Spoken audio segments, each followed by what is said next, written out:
El Instituto de Defensa Legal presenta No hay derecho.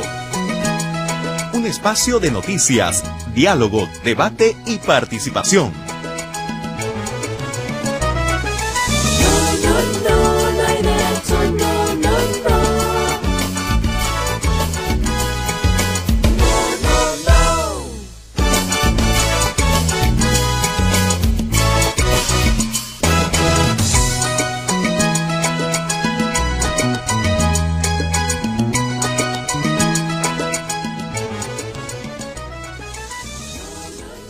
8:01, acá está justo Glatzer Tuesta para conducir el programa.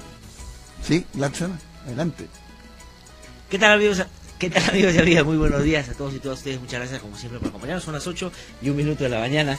Efectivamente, estamos ya aquí en la edición del día de hoy. Hoy es 20... ¿Cuánto es? 24, ¿no? 24 de agosto del año 2017, y como todas las mañanas, un saludo especialísimo a quienes nos siguen ya desde muy temprano a través del 105.5 de la FM. También muchas gracias a quienes nos siguen a través de internet. La página web de IDL Radio está ya a su disposición para que pueda conectarse con este programa. Gracias también a quienes nos siguen a través de un grupo importante de radioemisoras en distintas zonas del país, que a esta hora también están conectadas en vivo y en directo, y aquellas emisoras que no tienen esa posibilidad, pues que gentilmente nos dan un espacio más adelante en su programación. También muchas gracias por ello. Gracias también a quienes nos siguen a través de las redes sociales, en particular a través del Facebook, donde estamos transmitiendo en vivo y en directo también, como todas las mañanas. Ahí nos puede ya ubicar, puede comunicarse con nosotros, y también lo puede hacer a través del teléfono WhatsApp, que vamos a contarles y darles en un ratito. Mientras voy ubicando el dato, saludo a Ernesto de la Jara, que como todos los jueves viene aquí al programa para conducir el programa también conmigo. Ernesto, ¿cómo estás? Muy buenos días. Muy buenos días, Glatzer, acá estamos. Bueno, el tema que nos ha ocupado durante las últimas semanas tiene que ver con el tema magisterial, y es que la huelga todavía continúa. Ya el gobierno hoy día ha dispuesto a través del diario, y ha sido publicado en el diario El Peruano, una serie de disposiciones que materializan o van a ser el marco legal para llevar a la práctica aquello que terminaron siendo los acuerdos con los maestros.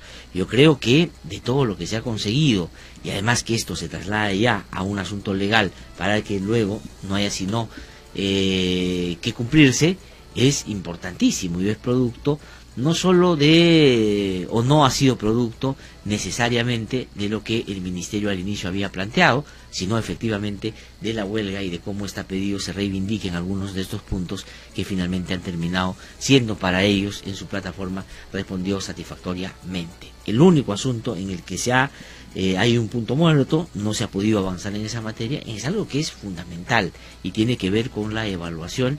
Yo insisto, en mi punto de vista, que los profesores y el señor Castillo tenían todo a la mano para también en ese tema poner algunos criterios y evitar prolongar esto que efectivamente ya está no solo tomando mucho tiempo, sino está generando, Ernesto, ya reacciones de otros sectores que estuvieron plenamente detrás de la marcha y que apoyaron la marcha y que les parecía que esto era legítimo, a algún nivel de desgano ya, porque efectivamente se ha avanzado mucho en esta materia. Pese a que estaba programado, hoy día hay un paro también, una movilización de la CGTP, la CUT y otros gremios laborales que en solidaridad con los maestros van a marchar el día de hoy a las 11 de la mañana. Vamos a ver qué pasa. Se ha pedido la intermediación de la Iglesia, esta se ha ofrecido para hacerlo, y no sé si estamos frente ya al anuncio de que esto se va a parar de una vez por todas, o es que van a todavía mantenerse en esta actitud, que me parece, después de todo lo que han conseguido, Ernesto, un asunto que ya no va a ser del todo conducente hacia sus demandas. Creo que perdieron la oportunidad de hacerlo en el primer momento, o sea, en este momento en el que se llegaron los acuerdos, y vamos a esperar a ver qué pasa. Vamos a hablar de eso yendo en el programa. Sí, bueno, Glatzer, yo te he venido escuchando y coincido plenamente contigo. Creo que nosotros estábamos entre los sectores que promovían que de todas maneras el gobierno tenía que iniciar negociaciones con estos sectores de del SUTEP regional, por más que no estuvieran reconocidos como el SUTEP del CEN, pero sí representaban a una gran cantidad de maestros.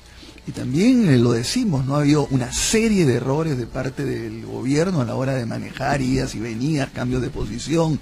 Ha sido un error, por ejemplo, que la ministra de Educación haya estado arriba y los congresistas negociaran, pero finalmente estamos en una situación donde el dirigente Pedro Castillo, con quien de repente vamos a conversar después, tiene una gran oportunidad, ¿no es cierto?, de demostrar: no soy el subversivo que se dice que soy y voy a llegar a un acuerdo, porque se ha conseguido absolutamente todo, ¿no? Y la cuestión esta de la capacitación de los maestros, creo que también se ha avanzado un montón, porque ahora ya se ha quedado que va a ser una evaluación en el aula, el desempeño del aula, con la participación de los padres de familia, van a haber experiencias piloto, e incluso podrían haber complementado más, ¿no?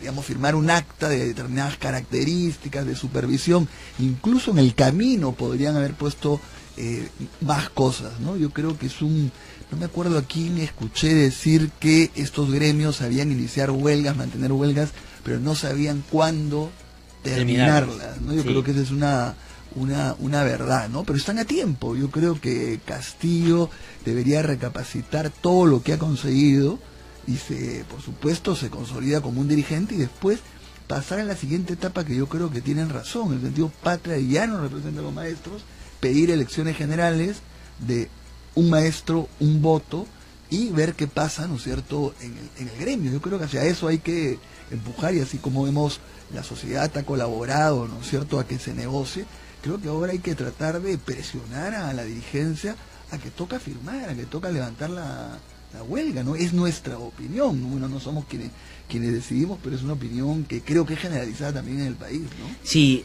ayer hubo, no sé si tanta expectativa, pero por lo menos curiosidad de qué iba a pasar en esta reunión que sostuvieron los profesores que hacen parte de la dirigencia del señor Castillo con los congresistas del fujimorismo.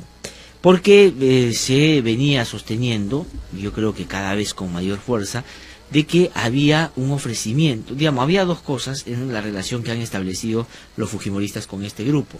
Uno, que los fujimoristas en todo momento trataron de no colaborar con el diálogo, sino más bien petardearlo de alguna manera. Y eso con la idea de que fracasara, de que no fuera conducente, que no resolviera los aspectos que ahí se estaban discutiendo, y que sea el Congreso el que termine dirimiendo esa situación, donde ellos tienen una mayoría. Lo que, en términos prácticos, para decirlo de otra manera, significaba que el Fujimorismo les habría ofrecido a los maestros no firmar un acuerdo para que en el Congreso ellos sean los salvadores o los grandes, las personas que iban a solucionar el problema. Pero ayer, después de esta reunión, los congresistas fujimoristas, que yo creo poco interesados están en realidad en la educación, y sí creo que han buscado esta oportunidad para, a través de los maestros, insistir en golpear al gobierno, han dicho que en el caso de la evaluación esta no se va a mover y que ellos no van a promover absolutamente nada en torno a que se retroceda en ese asunto. Y han acusado más bien a los negociadores, en particular a Jorge del Castillo, esto ha dicho Becerril, que él es el que les ha ofrecido en un proyecto de ley esa posibilidad. Bueno, en fin, más allá de lo que se digan entre ellos, el asunto es que no se ha resuelto en el Congreso también. Y ayer, cuando el señor Castillo estaba en la Plaza San Martín con una cantidad muy importante de profesores que todavía se mantienen en Lima y vienen en todas las regiones, dijo que la Iglesia se había ofrecido a mediar en una situación ya que no ha podido a estas alturas garantizar una salida total al problema que ellos demandaban. Hay dos cosas que quiero decir, tres cosas que quiero decir, Ernesto, y te doy la palabra. Primero, otra vez recurrimos a la fórmula, que lo que no puede la política, lo tiene la Iglesia que resolver. Que ese es un asunto que expresa una debilidad institucional para resolver los problemas. No tengo nada en contra de la Iglesia Católica y de verdad que no es por ahí el tema o el punto, pero sí creo que llegar a ese tema. Y lo segundo, la verdad, el señor Castillo lo vi tan entusiasmado y emocionado que la Iglesia participe, que de verdad quedé convencido de que no era terrorista. Porque si un senderista se emociona porque la Iglesia participa, eso es un problema, me parece que, digamos, ha roto cualquier cosa que haya pregonado antes en esta insana ideología que tanto daño nos hizo, ¿no? Pero creo que, y el tercer punto que quería decir es, ya el gobierno ha materializado los acuerdos en decretos. Uno, Segundo, ha dispuesto que se desarrolle puente marítimo y aéreo para que los maestros puedan regresar a sus zonas. Y ha dicho, además, que en el tema de la evaluación se puede seguir conversando para ajustar algunos criterios, y creo que ahí tienen que aprovechar los maestros para que efectivamente ese miedo que tienen a la evaluación, ese temor, que creo en muchos casos es fundado, tiene que de alguna manera mitigarse, ¿no? Ahora sí, claro, toda esta huelga, qué rara ha sido, ¿no, Glatzer? Porque, claro, el punto primero es que hay una gran cantidad de maestros que han venido de diferentes partes del interior del país buscando reivindicaciones que todo el mundo ha reconocido que son justas. Nadie está diciendo que no, y que se ha avanzado enormemente en eso. Pero a la vez un gobierno que inicialmente dice que no va a negociar, de repente PPK los llama a negociar, dice que no va a negociar con sectores violentos, llama al sector del Cusco, que está ahí, Mesa, que era el que había participado de la toma del aeropuerto. La ministra de Educación no sale inicialmente, ahora está saliendo, pero al comienzo no salía. Sale el ministro del Interior y es el que levanta toda la cuestión del Movadef, por lo que casi había sido censurado, y más bien sale el fujimorismo diciendo que no era así el Movadef, que ellos conocían a Pedro Castillo. Entonces es una cosa increíble. Entran los congresistas a ser los negociadores, se pelea. Yo te comentaba también ver en dos bandos al congresista del Castillo de Lapra y a Mauricio Müller, que le da la razón al ministro del Interior y el otro dice que es absolutamente falso. Y de ahí todavía se mete ya, ¿cómo se llama? Digamos, el fujimorismo en las dos vertientes. Porque por un lado, ¿no es cierto?, sale la actitud de Becerril, de Cecilia Chacón, y Kenji se ofrece también de mediador, y ahora, como dices tú, la iglesia. Es una cosa impresionante. Pero lo más importante, ¿no es cierto?, es que tenemos a los maestros acá viviendo en condiciones terribles, y tenemos pues más de 2 meses sin clases. Entonces yo creo que tienen la oportunidad todavía los maestros de decir, mira, nosotros vamos a parar esto con estas condiciones, y se acabó, ¿no es cierto? Y ahora la ministra, por ejemplo, de Educación, que está saliendo a todos los medios de comunicación, que está negociando, que está diciendo, ese debió ser el papel que debió tener desde el comienzo. Pero habrá que tomarle la palabra, y coincido contigo lo de la iglesia, que evidentemente hay gente de iglesia de primer nivel y todo, pero creo que es importante también acá demostrar que son las instituciones las que pueden resolver las cosas, porque si no es una especie de, como no podemos las instituciones, los civiles, recurramos al sacerdote de la sí, claro, ¿no? O sea, a la cautela de determinados sectores que se supone que están por encima del bien y del mal.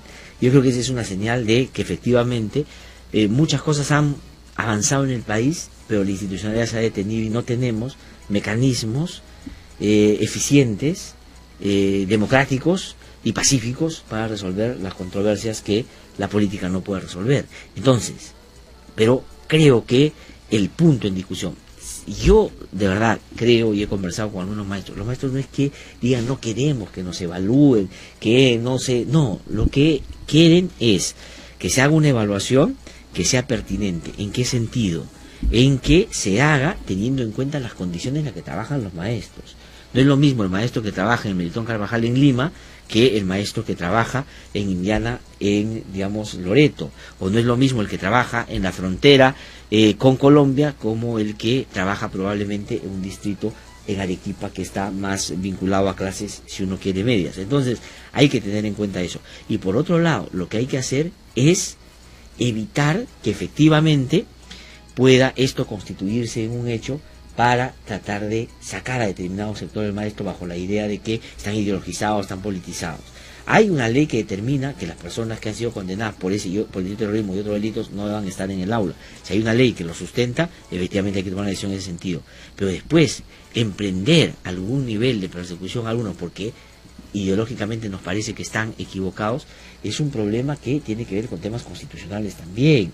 Yo digo, y siempre he sostenido acá, que el estándar en materia de libertad de expresión en cualquier partido democrático es que no todo lo que no nos gusta, no todo lo que nos indigna, no todo lo que nos repele, no todo lo que inclusive nos mortifica es un delito. Y hay que empezar a trabajar en nuestra sociedad para, si eso está sucediendo con sectores que pueden terminar siendo muy radicales, discutir y pelear también ideológica y políticamente con ellos, que es la parte que los políticos, Ernesto, no quieren hacer, ni sean por enterados. O sea, está bueno maldecir a los malos, pero no agarrar y pelear en esos espacios también para tratar de abrir una discusión a un ámbito más democrático. Solo una palabra sobre eso, ya pasamos a otra noticia, otro tema, porque hasta en eso, fíjate, al comienzo era, por un lado, de todas maneras la evaluación, y por otro lado no queremos una evaluación punitiva. Sin embargo, ahí también se ha acercado, se ha reconocido que hay problemas con la evaluación. Se ha logrado poner ese tema, entonces por lo tanto hay que tomar determinadas medidas. El problema es que incluso muchos desde Lima no nos dábamos cuenta de los problemas que podían generar, la desconfianza, el clientelismo, la arbitrariedad, la falta de adecuación, todo lo que has dicho tú. Pero ahora también se está negociando eso, se puede resolver esos impases que hay. Tú tenías una noticia también sobre hay varias otras cosas que sería bueno no dejar de mirar, porque efectivamente todos estamos atentos y ojalá estemos frente ya a la solución de este asunto. Yo solamente para cerrar ese tema diré, Ernesto, que he estado mirando un poco lo que ha sucedido con huelgas anteriores en el propio magisterio, y creo que no hay ninguna que haya conseguido las cosas que ha conseguido esta movilización, que yo creo es legítima. Han conseguido, entre otras cosas, que el aumento de la base o el piso de los maestros pase de 1.200 a 2.000, que no se haga en mayo del próximo año, sino que se haga en noviembre de este año. Se ha logrado que los docentes contratados tengan los mismos derechos que los que están nombrados, en términos de su compensación por tiempo de servicio, en fin, otros beneficios que estos deben tener. El pago de la deuda social, si bien es cierto, el monto es insuficiente para todo lo que se debe, pero se va a priorizar el sector de educación, lo que me parece es un asunto que no ha pasado durante tantos años. Y así se podrían poner algunos otros ejemplos. Y en el tema de la evaluación, yo creo, si bien es cierto, hay un sector importante que teniendo en cuenta algunas consideraciones que de repente aquí no se ven o no se quieren ver, tienen cierto temor por estos temas, darle las garantías de que se va a apostar más por la capacitación y el fortalecimiento de capacidades que por el interés de despedirlos, y creo que se puede cerrar todo este asunto. Ojalá estemos frente ya, porque me apena de verdad ver a tantos maestros, hombres y mujeres, que están, como tú has dicho, en una condición, mira dónde están durmiendo, mira lo que están comiendo, o sea, es realmente, y encima van a protestar al Congreso, y les tiran gases, les sacan los caballos, los insultan. Eso me parece pues una agresión tremenda, pero tiene que ya ojalá terminar de la mejor manera. Si no llega a la solución, Castillo va a demostrar, ven, no quería solucionar nada, tenía reivindicaciones políticas mucho más allá, y los mismos maestros le tomarán cuenta, ¿no? Sí, bueno, son las 8:17 de la mañana. El otro tema que decía Ernesto, y tú me preguntabas por eso, es hoy día hay una entrevista interesante que le hace el diario El Comercio, Rodrigo Cruz, a Orlando Martelo. ¿Quién es Orlando Martelo? Es el fiscal brasileño, miembro del equipo Lava Jato en Curitiba. Recordarán ustedes que este es el fiscal que participó del interrogatorio a Marcelo Odebrecht cuando 3 fiscales peruanos y los abogados de Nadine Heredia y Antumala viajaron a Curitiba en mayo, fue, para interrogarlo por el tema justamente de las donaciones o los pagos que se le dio, los sobornos que se le dio a la expareja presidencial. Pero ¿qué dice en relación a las anotaciones que Gustavo Gorriti e Irelia Reporteros, no ayer, no antes de ayer, no la semana pasada, hace bastante tiempo ya había publicado, y aquí el Ministerio Público había inicialmente descartado esa información como válida, o sea, diciendo que no la conocen? En segundo lugar, que podría ser, pero no lo han visto, y que después ya han pedido a Brasil que les envíe para ver si es del todo cierto lo que ahí se dice. Pues bueno, ¿qué dice Orlando Martelo? La anotación sobre Keiko puede ser entregada en estos días. El fiscal brasileño afirma que el documento con la mención a la iglesia del fujimorismo será puesta a disposición de las autoridades peruanas. O sea, existe. Y por eso es que Keiko está desesperada. Keiko, por lo que me han contado fuentes muy cercanas al fujimorismo, está muy preocupada por este tema. Por eso es que primero no viene al Perú, no se sabe dónde está, no quiere dar entrevistas, y en segundo lugar está tratando de que nos centremos todos en los asuntos vinculados a la huelga, a la debilidad del gobierno y a todo esto que ella ha dicho en su, comillas, mensaje a la nación, porque ella sigue creyendo que ha ganado las elecciones y no quiere responder sobre este tema. Pero ¿qué dice? Y esto es un asunto que me preocupa, Orlando Martelo. Dice, ¿cuándo llegará al Perú, Ernesto, le pregunta la anotación de Marcelo Odebrecht en la que se menciona a Keiko Fujimori, y escuchen lo que dice, ¿ah? Yo fui quien le pidió formalmente al juez Sergio Moro que autorice compartir esta información porque vi que la necesitaba. O sea, él gestionó porque él intuyó o vio que en el Perú esto podía ser útil. Luego dice, esta ya fue enviada la semana pasada a nuestra Secretaría de Cooperación Internacional en Brasilia para que sea mandada al Perú. Lo tramité como una colaboración espontánea, es decir, el fiscal Orlando Martelo, él, porque vio que era importante, porque le parecía necesario, de manera espontánea, hizo el pedido y lo está enviando al Perú. Es decir, más interesado está el señor Martelo que se investigue este caso en el Perú, que parecerían los fiscales que deberían estar más atentos a este tema aquí en nuestro país. Dicho sea de paso, Ernesto, nos hemos enterado por estos días que nadie quiere asumir el caso de Keiko, que el señor Juárez Atocho está muy ocupado con el caso Nadine y Ollanta, y nadie más quiere. ¿Y por qué no quiere? Porque no tiene tiempo, porque están muy ocupados. Diría, seguro, puede ser en algunos casos, pero en otros porque se mueren de miedo de lo que pueda hacer el fujimorismo con ellos. Pero la otra pregunta es, ¿por qué espontánea? Le preguntan. Dice, primero, porque el pedido que hizo inicialmente Perú estaba demorado. Estaba demorado, o sea, no vestido de morado, sino estaba retrasado, no lo habían pedido, o lo pidieron tarde. Ah, ojo, lo dice el fiscal Martelo de Brasil. Entonces, esto más o menos va en la línea, Ernesto, de que no había el mismo interés con este caso que con otros. Imaginen ustedes en la anotación OH, se fueron los fiscales, o sea, cuando estaban todavía diciendo una anotación que dice OH, ya Juárez estaba en Brasil. O sea, esa es, y no quiero defender ni a Ollanta, ni a Nadine, ni a nadie, pero lo que quiero decir es, trato igual ante la justicia, por supuesto, en casos que son muy parecidos. Además, sabía que la Fiscalía Peruana dice, quería, tenía prisa de tener esta información. El fiscal peruano Alonso Peña dice, además, dice, Cabrera me pidió que verifique aquí en Curitiba ese documento, lo localicé y lo envié con una colaboración espontánea. Así están las cosas. O sea, la envía Brasil espontáneamente porque parece que aquí se demora mucho en pedirla, y en segundo lugar aquí no hay fiscal para investigar ese caso. Así está la realidad concreta del caso de Keiko Fujimori en materia de lavado de activos, donde por una cuestión similar, exactamente la misma, otros ya están en una situación procesal mucho más avanzada. 8:22. Solamente un pequeño comentario sobre eso que tú lo has mencionado, por el lado que evidentemente hay diferentes maneras de proceder frente a Nadine y frente a Keiko. Ahora, yo creo que la solución no es pedir, ¿no es cierto?, que a Keiko prisión preventiva se le meta presa, no. De ninguna manera. Claro. Porque el principio es que nosotros creemos que ni Ollanta ni Nadine deberían estar. Y por lo tanto, lo que hay que decir que se aplique la ley en ambos casos, en el sentido que no procede prisión preventiva ni para Nadine ni para Ollanta, y tampoco para Keiko. Estamos en una etapa de investigación todavía, ¿no es cierto? Y no hay, yo creo que es absolutamente absurdo.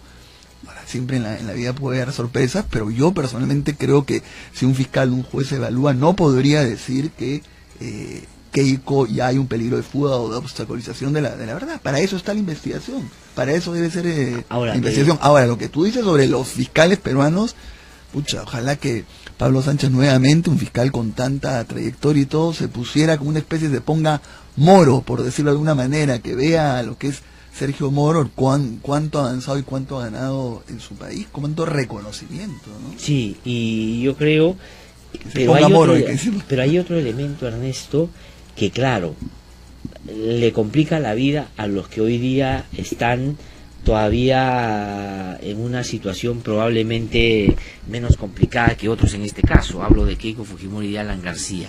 Es el hecho de que cuando les pasó lo que le pasó a Ollantumala y Nadine Heredia, ellos no solo celebraron lo que le está pasando a ellos, sino validaron todos los argumentos por los cuales ellos están presos. Claro. Y ahí el Poder Judicial, yo creo que más mirando al Congreso, al que le tienen un miedo tremendo, porque hay 72 congresistas que pueden finalmente meterlos en problemas, y a los medios de comunicación que estaban claramente en la línea de que hay que meterlos presos, optaron por una decisión, yo creo, equivocada. Pero validaron algunos argumentos que después van a jugar en contra de esta gente. Uno, recibir plata de Odebrecht es ser miembro de una organización criminal internacional. Entonces, si Nadine y Ollanta lo son, otro que recibió también lo es, y si Keiko recibió, es también y tiene la misma condición. Cuidado con eso. El otro tema de cómo se usan pruebas de otros casos, en fin, varias cosas que ahí se discutieron y que se validaron en segunda instancia, pueden terminar complicándole la vida a estos personajes. Pero ahí está la cosa. Son las 8:25 minutos pendiente de la ahí mañana. en lo de Humala, la casación, que es un recurso excepcional, no es una tercera instancia, pero hay que ver, ¿no? Primero la Suprema tiene que decir, ¿la acepto o no la acepto? Si la acepta, tiene que entrar a evaluar. Ahora, Glatzer, también la colaboración eficaz que se ha descubierto, no se ha descubierto, pero... De Joseph Maiman. De Joseph No sé, Maiman. una entrevista que hizo Gustavo Gordillo también hace tiempo. Sí, claro. Hace tiempo, yo te hablaba con Carlos Rivera acá, decía, ¿por qué no podemos de fiscal a Gustavo Gorriti para que una vez hacen las investigaciones, consigue todo más rápido? Habló y le entrevistó y le dijo, ¿vas a ser colaborador eficaz? Y él ya ahí deslizó esa posibilidad, de hecho ha pasado un tiempo, lo ha evaluado y ya va a entrar esa condición. Pero Ernesto, tú que conoces mucho estos temas, tal vez sea bien importante que le cuentes a nuestros oyentes qué significa ser colaborador eficaz, o qué tan importante puede ser en el caso concreto la colaboración eficaz de alguien como Joseph Maiman, ¿no es cierto? Porque lo que se dice en los medios es, uy, se fregó Toledo, ahora va a hablar todo sobre Toledo. ¿Es solo eso lo que puede él entregar a manera de colaboración a la justicia? ¿Cómo ves ese caso, por ejemplo, no? Bueno, comenzando porque lo que yo siempre creo que la colaboración eficaz es una especie de talón de Aquiles del delito, porque se basa un poco en la naturaleza humana, ¿no? Es decir, si tú echas a tus cómplices, tantas quienes que han hecho tus cómplices, yo te voy a dar beneficios a ti, te voy a reducir la pena significativamente. No estamos hablando de cualquier cosa. Yo conozco grupos del grupo Colina que merecían una pena de 35 años y terminaron con una pena de 6 años, incluso suspendida, ¿no? Pero a ver, yo creo que en el caso de Maiman, la colaboración eficaz viene desde atrás. Recién nos hemos enterado. ¿Por qué lo digo? Porque si ya le han cambiado la prisión preventiva, el mandato de prisión preventiva por comparecencia restrictiva o restringida, quiere decir que ya firmó un acuerdo preparatorio. Y para firmar un acuerdo preparatorio, la ley establece que ya deben haber habido algunas investigaciones que tengan cierta utilidad, digamos.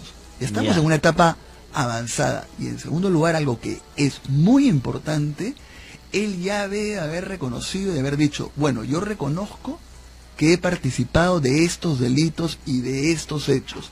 ¿Por qué te digo eso? Porque el principio básico de la colaboración es que no es para inocentes. Tiene que presentarse una persona y decir, yo reconozco estos delitos y sobre esto voy a dar información. Porque fíjense ustedes, la colaboración eficaz solamente cubre a los delitos que han sido reconocidos por la persona.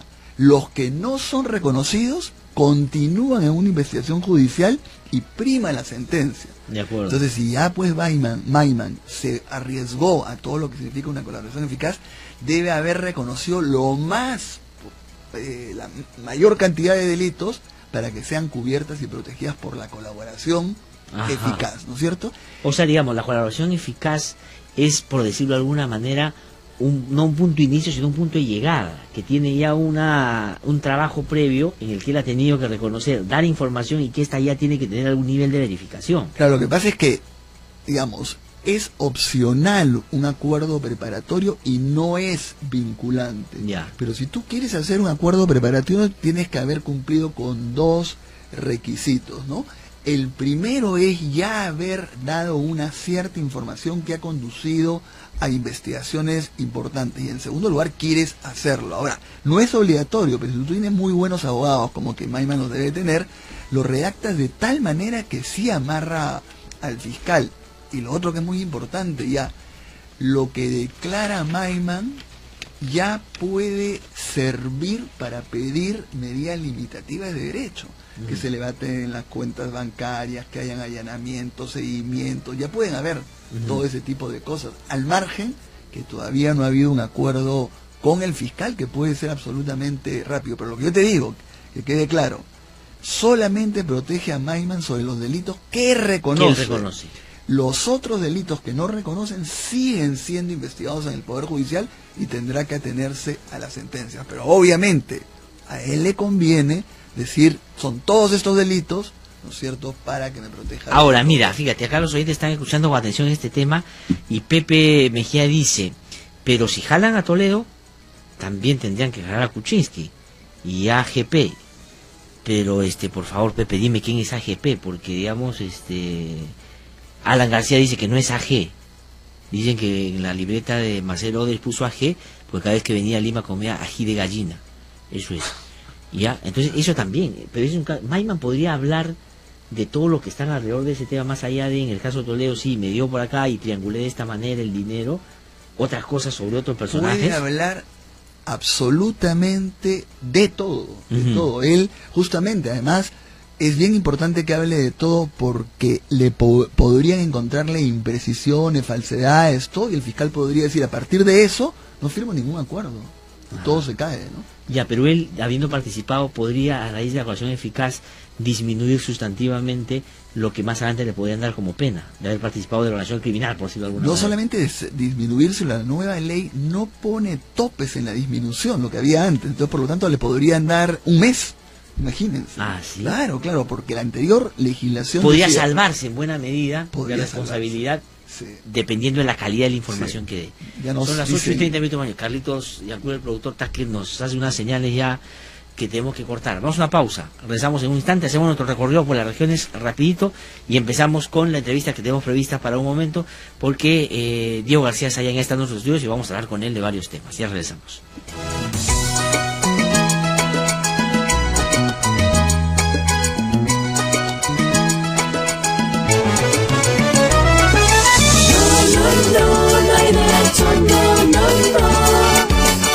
Que no te cuenten cuentos, el Diario 1 te cuenta la verdad. Compra el Diario 1, el diario oficial de la realidad peruana. A esta hora, Noticias de la Red, descentralizando la información y el debate.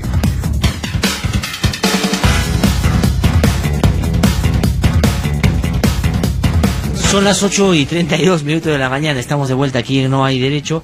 Vamos rápidamente a hacer nuestro recorrido por las regiones. Esta mañana vamos a iniciar, no hemos hecho la respuesta a la encuesta, pues repito, la voy a decir. Ayer preguntamos, ¿cree que Fuerza Popular ha ofrecido a los maestros derogar la ley de carrera magistral a cambio de levantar la huelga?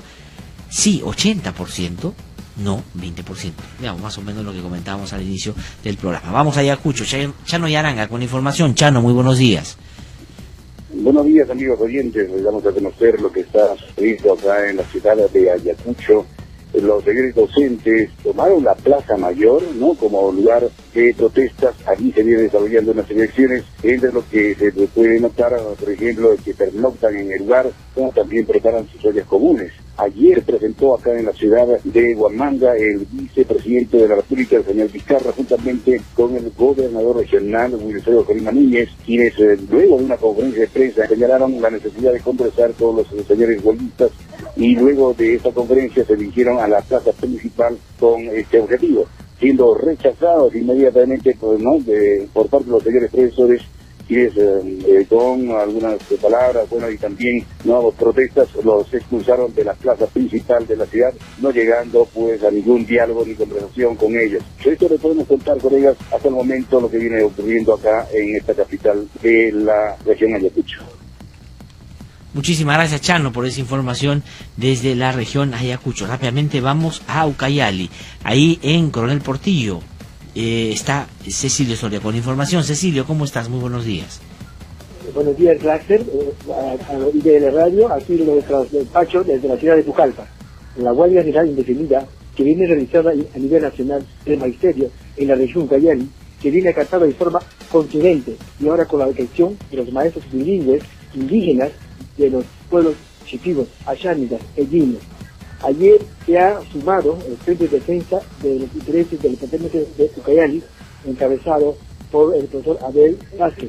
En ese sentido, la población se está adheriendo, como también los padres de familia. Bueno, esta es la información que puedo brindar para ustedes, para IDL Radio. Muchísimas gracias, Cecilio, por esa información desde Ucayali. Nos vamos rápidamente a Madre de Dios, en Puerto Maldonado. Juan Rojas Bermúdez está ya en comunicación con nosotros. Juan, ¿cómo estás? Buenos días. Amigos de No Hay Derecho, buenos días. Láser, buen día. Padres de familia en Puerto Maldonado, Madre de Dios, preocupados por la ausencia de profesores en las aulas. Hacen notar que en El Mano y Tahuamano, provincias de Madre de Dios, Las labores educativas continúan normal. Le piden a docentes del Puerto Maldonado cambiar de pensamientos y retornarse a las aulas. Además, en Lima, GOR Ejecutivo 2017, Luis Ozuka Salazar, gobernador regional, sigue exigiendo al Ejecutivo Nacional mejor diálogo con los huelguistas y adelantó que no estaría haciendo descuentos a profesores en huelga que exigen al Ejecutivo cumplir con compromisos de acuerdo con su nacional. No hay derecho. IDL Radio, Juan Roja Bermúdez, Madre de Dios. Y gracias a Juan por esa información de Madre de Dios. Vamos ahora sí a una pausa muy breve y regresamos para conversar con el doctor Diego García Sayán, que ya está en nuestros estudios.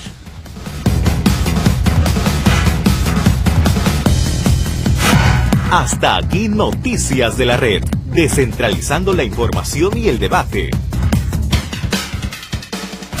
Que no te cuenten cuentos, el Diario 1 te cuenta la verdad. Compra el Diario 1, el diario oficial de la realidad peruana. No lo quiero perjudicar, señor alcalde, pero la verdad, estas fotos de usted en la cantina, borracho y junto a estas señoritas de la calle, no le hacen nada bien a su imagen de hombre correcto que es usted. ¿Qué me quiere decir, señor periodista? Un entendedor, pocas palabras. ¿Qué tal si su municipio me auspicia mi programa que tengo en la radio y nos olvidamos de este asunto? Aprovechar el puesto de trabajo o la profesión para imponer un chantaje en nuestro beneficio es una de las caras de la corrupción. Denuncia a los que cometen este delito. Porque no hay derecho.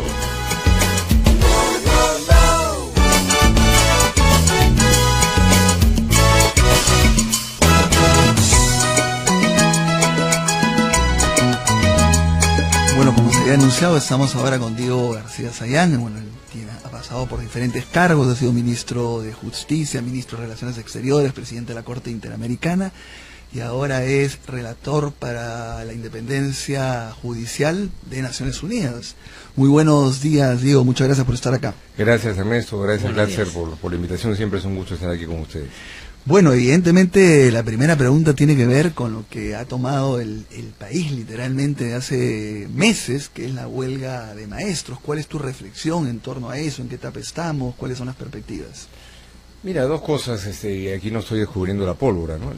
La primera es la evidencia de un manejo muy poco político, muy poco profesional, por decirlo de una manera, por el gobierno, ¿no?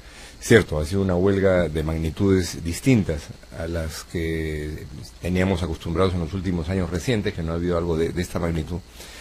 Pero evidentemente en una situación de esta naturaleza, primero que un gobierno tiene que actuar de manera unida, cohesionada, y en segundo lugar buscar con la representación sindical y gremial los mejores caminos para prevenir el estallido y el desembalse de una situación social más complicada. Yo creo que esta huelga pudo haber sido frenada en su momento con una negociación oportuna y adecuada en los niveles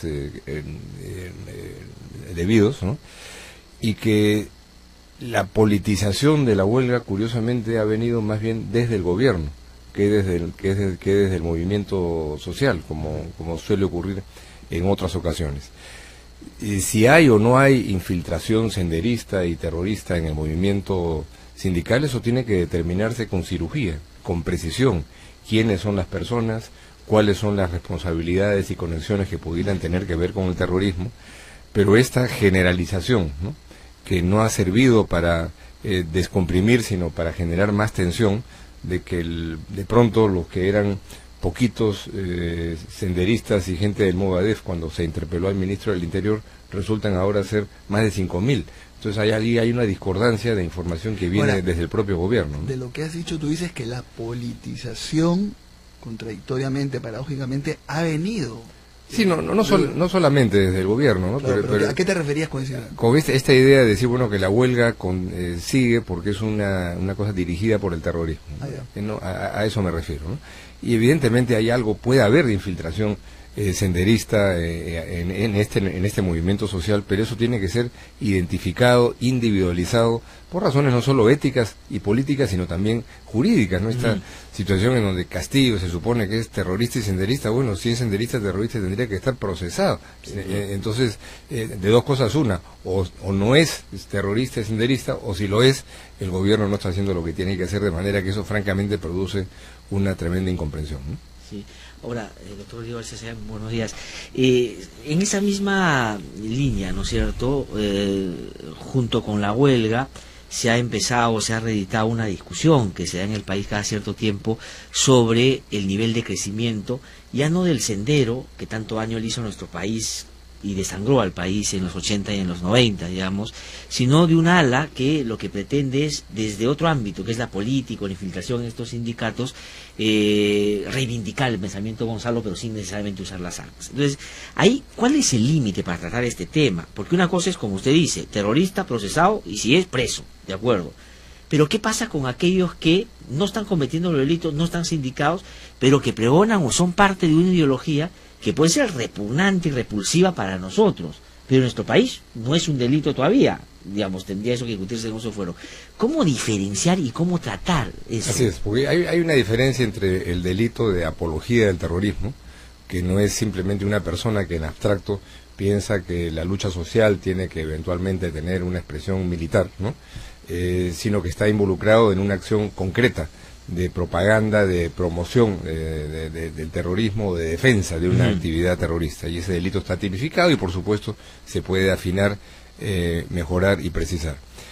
Pero lo que evidentemente está faltando en el Perú, no solamente ahora, sino en los últimos 20 años, es una política de prevención por parte de la sociedad y del orden democrático, para que un proceso de violencia terrorista como el que impulsó Sendero desde 1980 no se repita sobre la base de una lucha ideológica, ¿no?, del sistema democrático de prevención.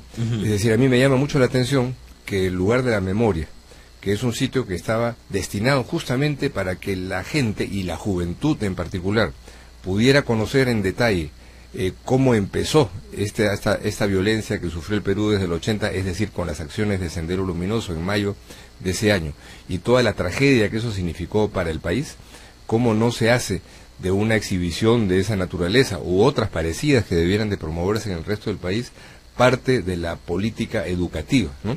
Es decir, desde llevar a los estudiantes que llevan, yo he ido ya como visitante al lugar de la memoria, ya llegan algunos por iniciativa de los profesores, ¿no?, de lo que pudiera ser, por ejemplo, un acceso virtual al lugar de la memoria para que pueda verse en todos los colegios de Perú en la educación secundaria. Hay conexión por fibra óptica hoy día con todas las capitales de provincias en el país. Entonces, no es que ahí esté la solución, ni la varita salvadora, pero es evidente que la juventud de hoy, en todas las clases sociales, es totalmente distante frente a lo que pasó en esa época y no puede conectar los riesgos de violencia presente y futura con eso que pasó en el Perú, como si eso hubiera terminado de manera total, y evidentemente hay gérmenes que pueden reproducirse más adelante, ¿no? Diego, con cargo a regresar un poquito sobre la huelga todavía de los maestros, pero como tú has puesto el tema, tú has sido presidente de la comisión del lugar de la memoria, estuviste en la inauguración, ¿qué opinas sobre este despido, no renovación de la confianza del director Guillermo Nugent, que ha generado toda una polémica, una crítica, yo diría fundamentalmente? ¿Cuál es tu opinión sobre eso? Mire, honor, la verdad debo decir que no conozco la exhibición que ha motivado esta discusión, pero más allá de eso hay un asunto conceptual.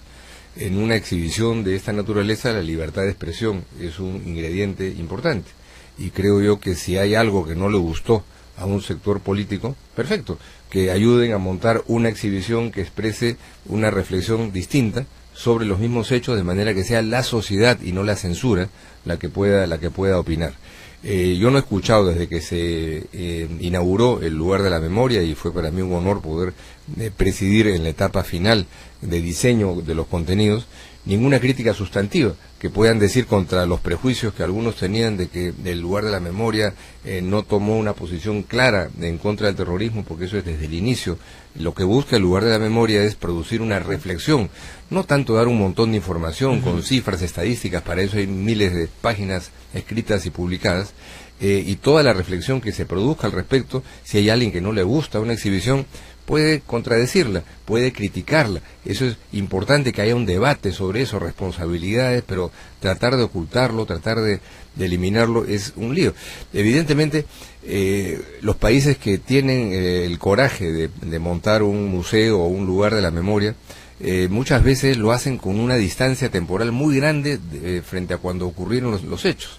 Francia ha inaugurado un lugar de la memoria, digamos, llamémoslo así, varias décadas después que terminó la Segunda Guerra Mundial, para dar cuenta de la responsabilidad francesa en el exterminio de judíos. En España no existe un lugar de la memoria todavía después de la Guerra Civil, que terminó hace más de 70 años. De manera que en el Perú hay que reconocer que ha habido un gran coraje de poder armar esto, y que es natural que esto produzca sensibilidades. Lo malo es que en la dirección de la política cultural gubernamental esas sensibilidades no debieran haber llevado a una decisión que haga que se excluya y eventualmente salga, como ha salido lamentablemente Guillermo Nuden como director del Museo de la Memoria, o del lugar de la memoria. Doctor Diego García Sayán, regresando un poquito a los temas anteriores relacionados con la huelga y el tema de cómo desde el gobierno se ha tratado y cómo, digamos, se ha tratado de etiquetar a algunos huelguistas como parte de grupos radicales que inclusive pueden ser vinculados a Sendero Luminoso. También por estos días se está discutiendo, se ha una noticia o se ha dado cuenta de que dentro de pocos días terroristas que fueron condenados por terrorismo, cumpliendo su pena, van a salir de las cárceles. Entonces el debate se plantea otra vez de qué hacer como sociedad. Hay quienes dicen que hay que evitar que salgan, hay otros que dicen que saliendo hay que hacerle seguimiento para evitar que vuelvan a las andadas anteriores, y hay otro que dice, bueno, ya cumplieron las penas y finalmente en cualquier sociedad democrática pues tendrán que ver qué hacen ellos más adelante, porque así son las cosas. ¿Cuál es su reflexión sobre esto? Mira, yo creo que un Estado democrático tiene que cumplir sus reglas, y si una persona ha sido condenada por un delito, cualquiera que sea la gravedad de y se determina el tiempo de la pena, naturalmente tiene que salir libre. La policía perfectamente está en su derecho de hacer un seguimiento, de una política de prevención para saber si esta persona efectivamente podría estar todavía comprometida en futuros hechos delictivos. Pero lo lamentable aquí, Glatzer, es que en otros procesos de violencia en el mundo y en América Latina, quienes fueron los impulsores, responsables políticos y penales de esos hechos de violencia, después de haber concluido esa violencia, produjeron una autocrítica y una reflexión en donde reconocieron su responsabilidad, se comprometieron con la sociedad a no recurrir jamás a la violencia. Eso es lo que ha pasado en casi todos los países de América Latina. Aquí no. Lamentablemente, en el caso de Sendero, la situación es totalmente distinta. Esa autocrítica es ausente. La falta de uso de la violencia pareciera ser más bien un repliegue táctico antes que un reconocimiento estratégico de que hay que renunciar a ese camino. Y si por ahí apareciera algún promotor de la violencia en el pasado que eventualmente está dispuesto a hacer esa revisión crítica, eso la sociedad tendría que recibirlo bien. Lamentablemente eso pareciera no ser el caso. Sin embargo, eso desde el punto de vista del derecho penal no es un requisito, sino el requisito del derecho penal es que se cumpla la pena. Naturalmente la sociedad y las instituciones encargadas de la prevención y seguimiento del terrorismo tienen todo el derecho de estar al tanto de cuál es la conducta de esa persona luego de salir de la cárcel. Si tuvieran el interés luego de meterse a la vida política, no podría hacerse si ellos no hacen esa autocrítica, piden perdón y reconocen todas las barbaridades. Y para comenzar, digamos, borran de su punto 1 y 2 de su ideario el pensamiento de Gonzalo y, digamos, la reivindicación de esas formas y ese de violencia. Ese es el tema clarísimo de Movadef. O sea, el Movadef no está estigmatizado de manera arbitraria como violentista, sino que eso está explícito en sus estatutos, en su guía, desde el artículo 1, que dicen que se guían por el pensamiento Gonzalo, y uno revisa el pensamiento Gonzalo, y es eso, es el uso de la lucha armada y de la guerra popular como la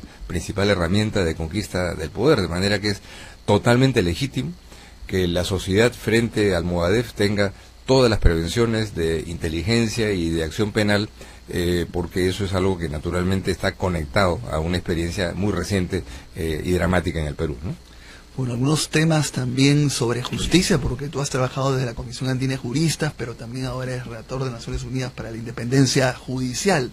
A ver, se ha dicho mucho que la propuesta de PPK sobre el Consejo Nacional de la Magistratura sería una politización en el nombramiento de los jueces y fiscales. Ya tú has escrito sobre eso, pero quisiera que explicaras tu posición, ¿no? Mira, recientemente en los últimos meses en el mundo se ha visto varios casos en países europeos, asiáticos, latinoamericanos como Venezuela, de injerencia del poder ejecutivo, del poder político traducido en el poder ejecutivo, para controlar el poder judicial, empezando por el proceso de nombramiento, ¿no es cierto? No existe un sistema de nombramiento perfecto que podamos encontrar en el escenario terráqueo de que garantice totalmente la independencia en los procesos de nombramiento.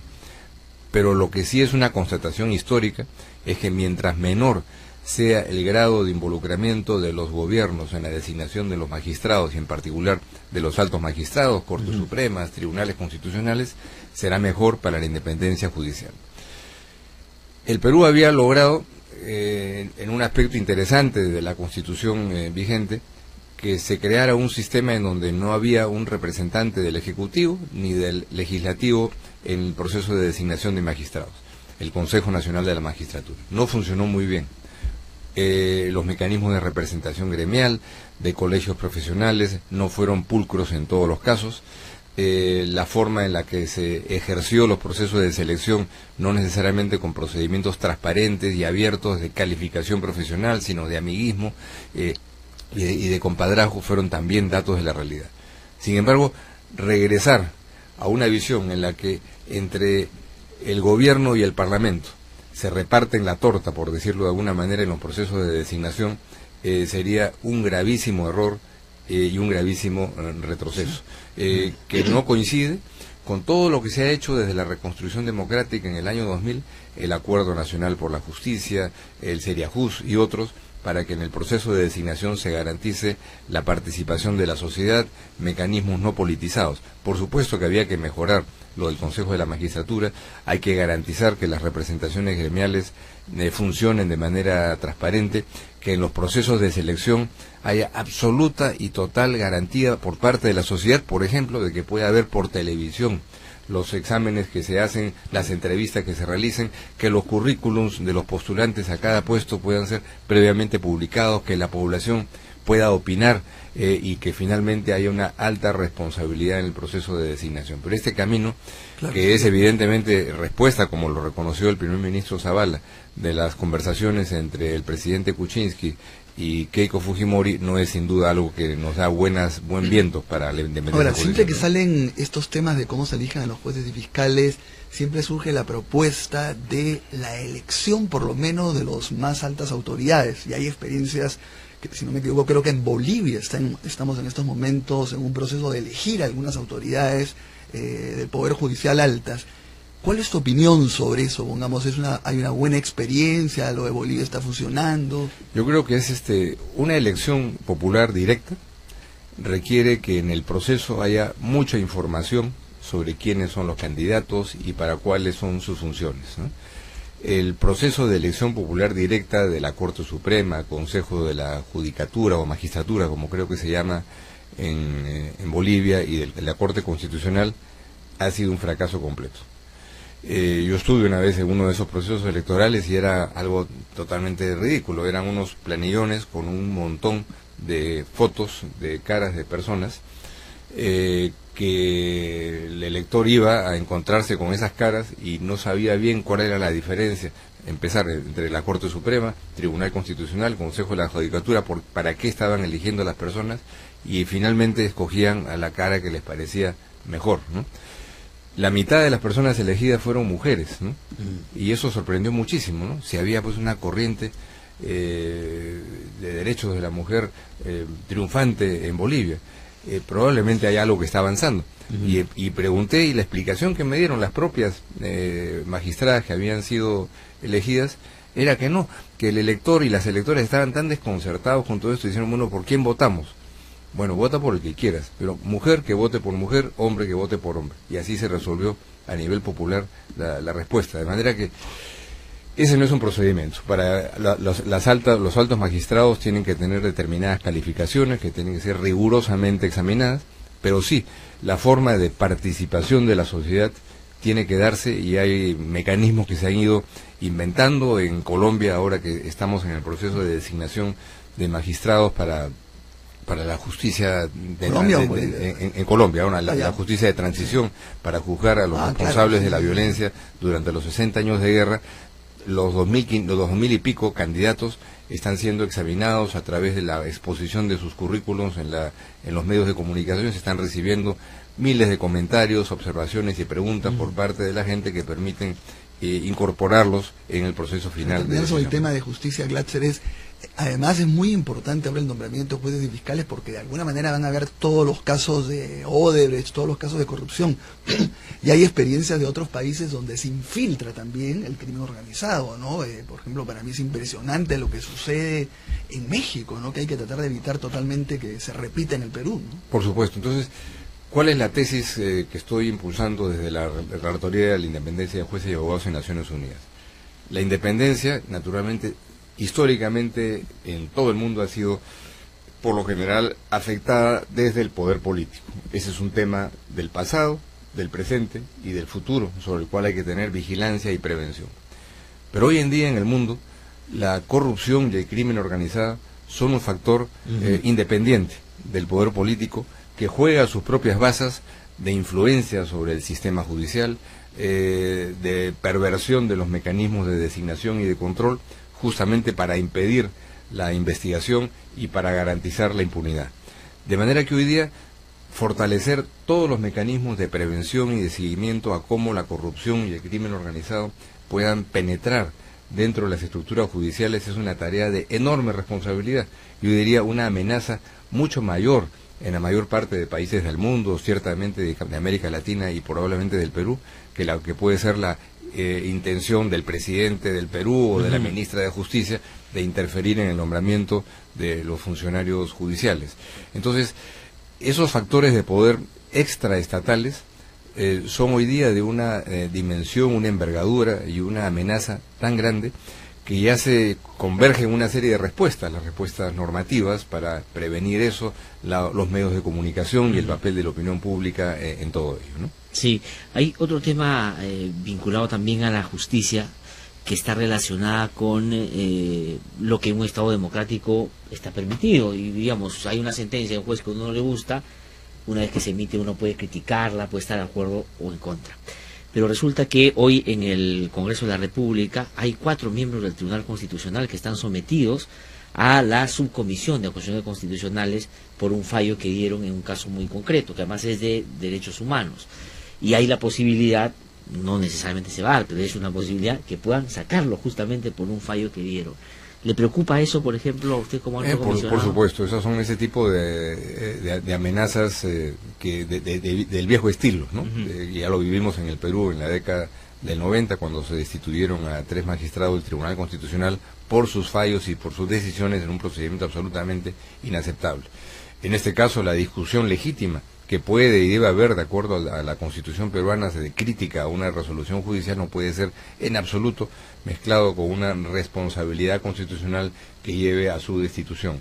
Espero que las personas que vienen impulsando esto en el Congreso reflexionen y tengan en cuenta que de dar ese paso abrirían un elemento de discordia interna y de sospecha que nadie podría borrar después de que habría por parte de la mayoría parlamentaria una intención de controlar, dirigir, manipular el sistema judicial. Sí, una cosa que preguntan aquí en las redes de manera insistente, y le traslado la pregunta, tiene que ver con el uso desproporcionado de la fuerza para reprimir manifestaciones.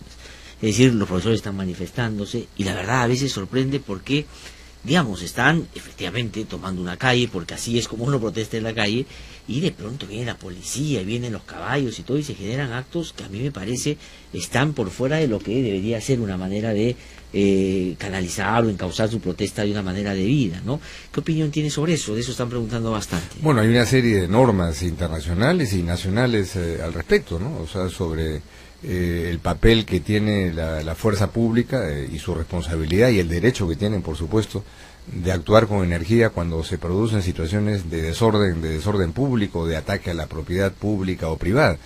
Sin embargo, creo que nos hemos estado ya casi acostumbrando en la historia nacional a que cuando hay una manifestación pública con un poco de ruido y con consignas más o menos radicales, se legitima una acción policial a veces brutal. Felizmente no ha habido en este caso situaciones muy dramáticas que lamentar, pero es un elemento de prevención que creo sobre el cual sería muy bueno poder insistir, ¿no? O sea, el orden público no tiene que ser confundido con represión al derecho a expresar los puntos de vista, ¿no? Bueno, otro tema que puede opinar bastante Diego García Sayán es sobre la Procuraduría, porque cuando él fue ministro de Justicia a comienzos de 2000-2001, ahí justamente se creó la Procuraduría Anticorrupción y se nombraron estos procuradores que tuvieron una eficacia en la lucha contra la corrupción muy importante. Entonces mi pregunta es, se ha movido en dos extremos la Procuraduría, como que si pudiera ser totalmente autónomo, ¿no es cierto?, el Ministerio de Justicia, o que pues es un elemento, es un funcionario de confianza que puede ser cambiado y despedido en cualquier momento. ¿Cuál es tu posición además sobre lo que ha ocurrido, ¿no? Se ha pedido la renuncia también de Príncipe por haber votado antes a la procuradora. ¿Cuál es la posición de cómo debería ser la Procuraduría? ¿Un ente totalmente autónomo, una persona de confianza que puede sacar en cualquier momento? ¿Cómo ves esa? Mira, con el nombre de Procuraduría hay las instituciones más diversas en América Latina, ¿no? Pero en el caso del Perú yo creo que lo que ha ocurrido es una confusión conceptual tremenda, recientemente, en donde se ha olvidado que la Procuraduría no es lo mismo que la Fiscalía. La Fiscalía tiene que ser independiente y autónoma porque su papel es investigar el delito y sostener la acusación por parte de la sociedad ante el Poder Judicial. La Procuraduría es un ente conectado al gobierno, en donde su propósito es supervisar, dar elementos, acopiar información y pruebas para sostener las reparaciones a favor del Estado. Esencialmente esa es la función de la Procuraduría. De manera que si hay un procurador o procuradora que está actuando en contra de las normas que el Estado ha dado sobre los procedimientos para reparaciones, el Estado está en el perfecto derecho de prescindir de los servicios de esa persona, que es distinto de un fiscal que puede tener independencia y autonomía para actuar frente a lo que piense el Ejecutivo o el Legislativo.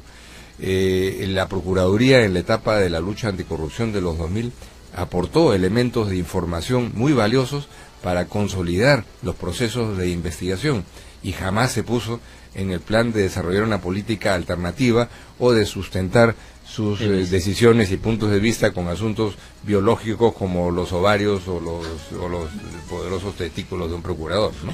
Doctor Diego García Sayán, lamentablemente hemos acabado. Muchísimas gracias, como siempre, por haber venido. Muchas gracias. Nos otro momento, ¿ah? Muy amable. Una pausa y regresamos un instante. Este programa es presentado por Mediacor.pe. Curiosidades. ¿Sabías que los colibríes son los únicos pájaros capaces de volar hacia adelante y hacia atrás?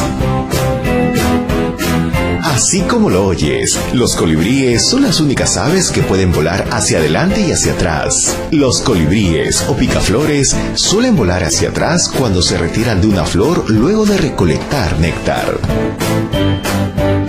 Curiosidades.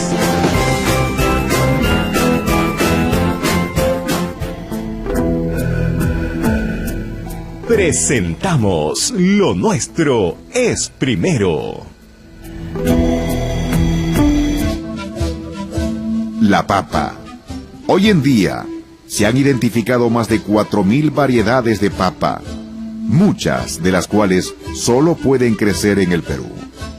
Los pueblos nativos de los Andes cultivaron muchas variedades de papas durante siglos.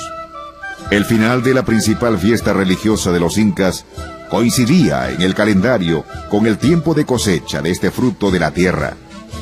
Este tubérculo se cultivaba hasta en una altitud de 4.000 metros sobre el nivel del mar. Las papas peruanas son consideradas inigualables en sabor y textura. su noble y delicada forma se adapta perfectamente a los antecedentes culturales de este tubérculo. En el gran imperio inca, la papa era venerada, no solo por ser un alimento fundamental, sino porque era un maravilloso fruto de la Pachamama. Acabamos de escuchar Lo Nuestro es Primero.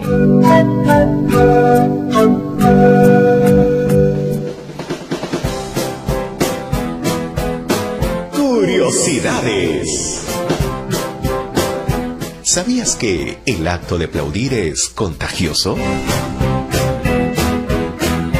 Según un estudio realizado en Suecia, expresa que el aplauso es contagioso y la duración de una ovación depende del número de espectadores. Si solo un número pequeño de personas empieza a aplaudir, puede extenderse por todo el grupo. Y basta que uno o dos individuos decidan dejar de aplaudir de forma continua, el aplauso se apagará.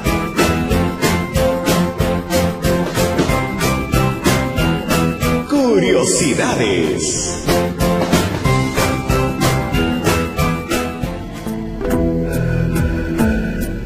Presentamos Lo Nuestro es Primero. La quina se ganó la fama de planta milagrosa en 1630, cuando la condesa de Chinchón, esposa del virrey del mismo nombre, enfermara con malaria y fuera salvada por la planta enviada por un funcionario. Poco después, los jesuitas crearon un monopolio mundial de la quina, que fue denominada el segundo árbol de la vida. Desde entonces la malaria solo puede ser combatida con la quinina, principio activo producido por esta planta. El árbol de la quina, elegido hace casi 2 siglos para representar nuestra riqueza vegetal en el escudo nacional, es actualmente una especie en peligro de extinción. Acabamos de escuchar Lo Nuestro es Primero.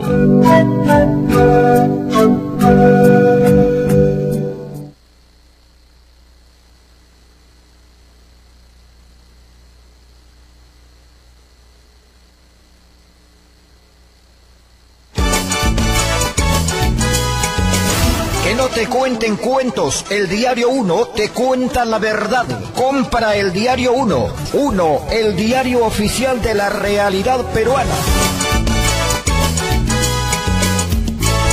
9:07 de la mañana, estamos de regreso aquí en No Hay Derecho. Estamos todavía preocupados porque la huelga magisterial en algunas regiones se mantiene. Ya el gobierno ha tomado algunas medidas, pero no medidas en el ámbito solamente del acta o el acuerdo firmado, sino ha trasladado esto a una normativa que va a ser el marco en el cual se van a desarrollar las acciones que ahí se habían ofrecido, entre otras algunas que son centrales, fundamentales y que eran de las principales que estaban en las demandas que exigían los maestros, como por ejemplo el aumento del piso salarial de 1.200 a 2.000 soles, que estaba previsto para mayo del próximo año, ahora va a ser desde noviembre, o el tema vinculado a un trato que no se ha diferenciado entre contratados y nombrados. También es un logro muy importante de esto que se ha producido en estos últimos días y que por supuesto ha servido también para centrarnos más en los temas educativos y ojalá para resolverlos de manera sostenida en el tiempo. Pero sin embargo hay todavía un sector importante que dice que no va a regresar a las aulas y que están esperando en la mediación, en este caso por ejemplo en la Iglesia, encontrar un espacio nuevo para retomar el camino de algo en lo que sí hay una discrepancia con el Ministerio de Educación, y es el tema de la evaluación, que es un asunto que yo creo que hay que mantener de todas maneras, pero de pronto afinar algunos criterios para que esta no genere pues el temor que genere un sector de la población. Estamos en comunicación telefónica con Fernando Cáceres, él es viceministro de Gestión Institucional del Ministerio de Educación, que ha tenido la gentileza de contestarnos para contarnos un poco los pasos que han dado y los pasos que entiende se deben dar de todas maneras en lo que resta de esta huelga, que espero ya no dure mucho más, por supuesto. Doctor Fernando Cáceres, un gusto saludarlo, muy buenos días. Buenos días, Clara, buenos días, Ernesto. Gracias por la invitación. Sí, quisiera, como le hacía en la presentación, nos pueda comentarle a nuestros oyentes cuáles son las medidas puntuales que ya se han tomado de cara a los acuerdos que se han firmado con los docentes y qué expectativa tienen que, si bien es cierto, en el tema de evaluación se ha centrado el debate, pues creo que hay un apoyo mayoritario de todos los sectores para que la evaluación se mantenga y de pronto trabajar en algunos aspectos que sean ya más puntuales en términos de criterios, de los modos y las maneras como se va a llevar adelante. Sí, por supuesto. Mira, el día de hoy se ha publicado un decreto de urgencia donde ya se incluyen algunos de los beneficios que hemos ofrecido y que la ministra anteanoche dio a conocer a la Nación, ¿no? Como por ejemplo, como tú señalabas, el tema del incremento del piso salarial a 2.000 soles desde noviembre por una jornada de 30 horas, la homologación de las condiciones de los contratados a la de los nombrados, en el sentido de darles desde septiembre CTS, subsidio por luto y sepelio, y en el sentido de que a partir del 2018 los profesores con encargaturas de directivos y cargos jerárquicos de las escuelas, así como especialistas en educación, reciban la asignación por jornada adicional que ellos reclamaban, y también el 60% de la asignación por cargo que vienen percibiendo los profesores designados. Es importante, Gladys, Ernesto, entender que no todo se puede aprobar vía decreto de urgencia. Otros de los temas que hemos ofrecido, por ejemplo, tienen que ir en la ley del presupuesto porque deben ser financiados con recursos del próximo año, como es el caso de la deuda social de 200 millones que se ha previsto pagar por sentencias judiciales consentidas y ejecutoriadas. Y finalmente, un tercer grupo de aspectos de beneficios en los que hemos ofrecido se tienen que materializar más bien a través de un proyecto, de una norma con rango de ley, como son el tema de la jubilación anticipada a partir de los 55 años de edad, que lo diseñamos pensando en reducir el temor de aquellos maestros que a la tercera oportunidad no pasen y que creen que a esta edad se van a ver de pronto sin oportunidades de recolocarse, ¿no? Entonces es una forma también de responder a ese pedido, el lograr una jubilación anticipada que estará comprendido en un proyecto de ley a ser enviado, ¿no?, al Congreso. Ahora, ese proyecto de ley ya está elaborado y se va a enviar al Congreso, ya está en manos del Congreso. ¿Cuál es, digamos, el estadio el trámite en que anda? Bueno, a ver, podría ser un proyecto de ley o podría ser también, si median las delegaciones, un decreto legislativo, ¿no? No está en elaboración, nos hemos concentrado primero en lo urgente, que es lo inmediato, que es el decreto de urgencia. Luego pasaremos a ver qué cosa es lo que debe incluirse en la ley del presupuesto, cuya discusión es el próximo mes. Y finalmente entraremos a temas como el proyecto de ley o decreto legislativo por delegación que le estaba comentando, ¿no? De acuerdo. Ahora, señor viceministro, se temía o se tenía, digamos, el temor de que después de la reunión que sostuvieron los líderes de la huelga con los parlamentarios de la mayoría fujimorista en el Congreso, pudieran salir con la noticia de que ellos van a presentar un proyecto que derogue el artículo 23 de la ley de la carrera pública magisterial. Felizmente eso no ha pasado. Los representantes de esta agrupación política han dicho que apuestan por la evaluación, que eso no se puede dejar de lado. Sin embargo, ha dicho que debería centrarse en una evaluación que sea, dicen ellos, más transparente, una evaluación que claramente se sepa quiénes son los que van a evaluar y bajo qué criterios. Ya situados en ese ámbito de mantener la evaluación, pero hacerla, digamos, más predecible en términos de que no genere dudas ni desconfianza. ¿Ese es el ámbito que se puede avanzar, se puede seguir trabajando en eso, o ya no hay posibilidad y debería quedarse como está? Todos los instrumentos son revisables, pero lo que no quisiéramos es que terminen creándose excusas para finalmente no aceptar algo que 9 de cada 10 peruanos apoyan esta evaluación del desempeño docente.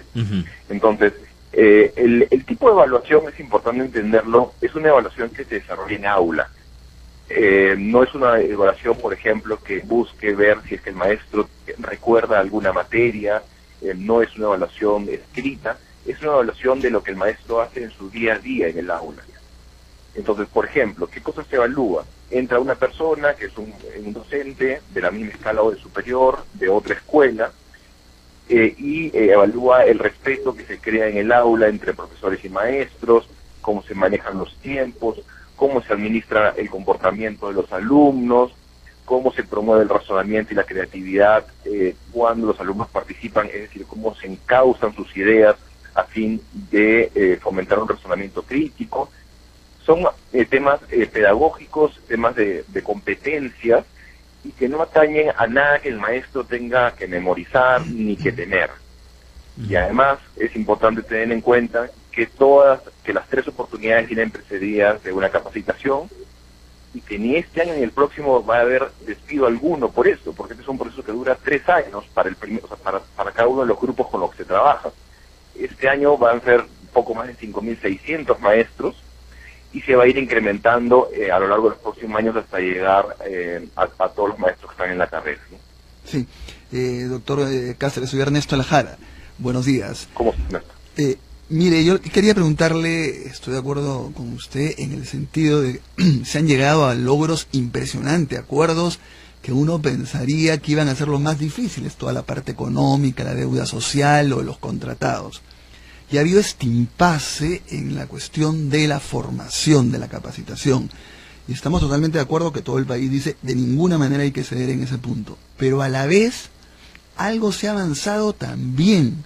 Entonces, ¿no habría la posibilidad de que, sabiendo que se va a mantener de todas maneras la capacitación, se pueda convocar a los dirigentes, la ministra de Educación, que es uno de los argumentos que ellos dicen nunca nos llegaron a recibir, y que se diga, no se va a negociar la existencia, no existencia, pero se va a poner un conjunto de garantías acá en la mesa, donde pudiera estar la ministra de Educación y de repente los representantes de todos los partidos políticos que de una u otra manera han participado, como una salida de esa manera. ¿Por qué le digo? Porque el hecho que los dirigentes, los maestros, ahora han planteado a Monseñor Bambarén, quiere decir que todavía están evaluando la posibilidad de llegar a un acuerdo. ¿No habría una manera de hacer ese pequeño esfuerzo sobre la base de no renunciar de ninguna manera a la capacitación, pero incorporar algunas garantías que vayan contra algunos temores? ¿No hay esa posibilidad concretamente que la ministra de Educación diga, los recibo para esto?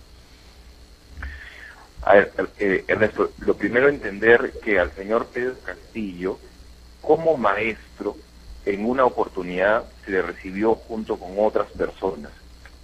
Nunca se pudo salir del punto 1 con él, que fue que él quería que su grupo tenga voz, sea la única voz nacional del magisterio. Se le dijo, mire, señor Castillo, este es un asunto que usted tiene que ganar en la cancha. Nosotros no podemos, vía resolución, decreto, ley, hacer aquel trabajo que usted tiene que ganar en la cancha a nivel sindical. Luego, el señor Castillo empezó a adquirir un protagonismo a través de los medios, a través de políticos que le abrieron la puerta, y finalmente se logró un mecanismo de intermediación a través del Congreso, toda vez que el Ministerio del Interior dio información acerca de vínculos que tendría su agrupación con el Movadef.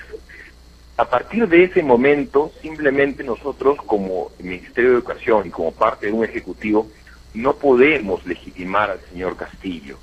Entonces, por eso es que estamos abiertos a mecanismos como el que se ideó con los congresistas para poder avanzar, dado que se le ha nombrado como representante de este comité de lucha.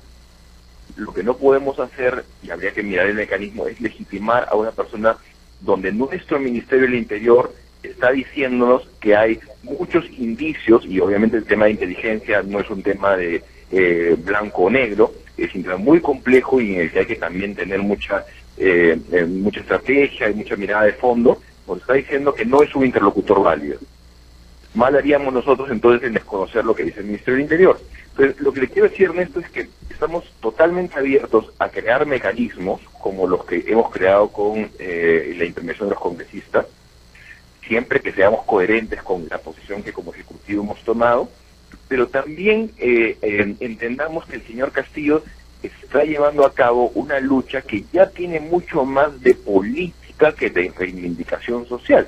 Ayer, por ejemplo, dijo que él quería que, ya no solamente habló de que se derogue la evaluación, sino ya empezó a hablar del cambio del modelo, de una consulta nacional, de que acá si es necesario correrá sangre. Entonces, busquemos también entender, y este es probablemente un espacio para la mediación de la Iglesia, que se separe un poco los temas políticos de los temas sociales, y claro, estamos abiertos a buscar mecanismos de intermediación, pero siempre que estemos anteponiendo el derecho a la educación y la reivindicación de los maestros, y no nos estemos sentando, digamos, simplemente porque ellos quieren una bandera política para una plataforma propia. Entonces, ahora, en condiciones, pues podemos pensar, ¿no? Doctor Cáceres, es evidente que ustedes no tienen además la atribución, no podrían, así quisieran, inscribir, ¿no es cierto?, al sector de Pedro Castillo como los representantes de los maestros. Es una vía completamente diferente.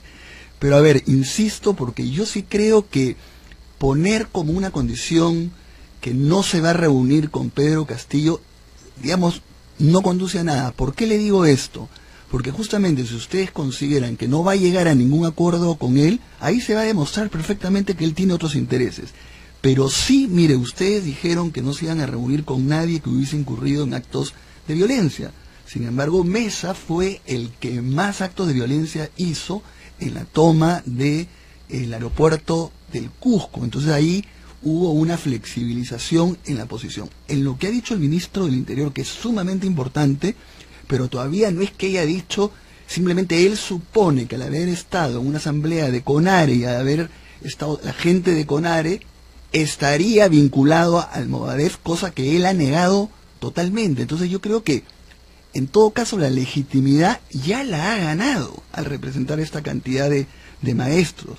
Entonces yo creo que no hay una manera de que se pudiera decir nosotros no estamos de acuerdo con que ellos representan, sino por lo menos ahora legalmente es esto, pero vamos a hacer este esfuerzo para ver solamente este punto. Prueba de ello es que todos los congresistas de todos los sectores políticos se han reunido con él.